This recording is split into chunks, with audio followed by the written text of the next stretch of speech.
Hindi umano suportado ng ebidensya ang mga pagtatangkang idawit si dating House Speaker at Leyte Congressman Martin Romualdez sa mga manumalyang flood control projects. Batay po yan sa kanyang spokesman. Sinabi ng abogadong si Elaine Atienza na sa kabila ng makilang beses na pag-iimbestiga ng Senado at Kamara, walang dati o kasalukuyang opisyal ng DPWH ang nagbanggit kay Romualdez na kasama sa pagpaplano, procurement, implementation at o paglalabas ng pondo sa kahit anong ghost project.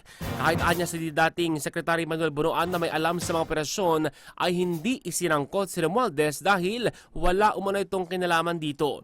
Kita po ni Atienza, walang kahit na sinong tao ang may control sa proseso ng budget kasamang speaker sa proseso ng national budget dahil ehekutibo, Department of Budget Management at DPWH na naghahanda ng National Expenditure Program o NEP. Ang pagpupumilit po na idiing mastermind si Romualdez ay magre-resulta umano sa paniniwalaang may isang tao lang na humawak sa buong proseso. Nauna na pong sinabi ng Office of the Ombudsman na si Romualdez umano ang pangunahing utak sa kasong conspiracy at plunder kaugnay ng naturang issue.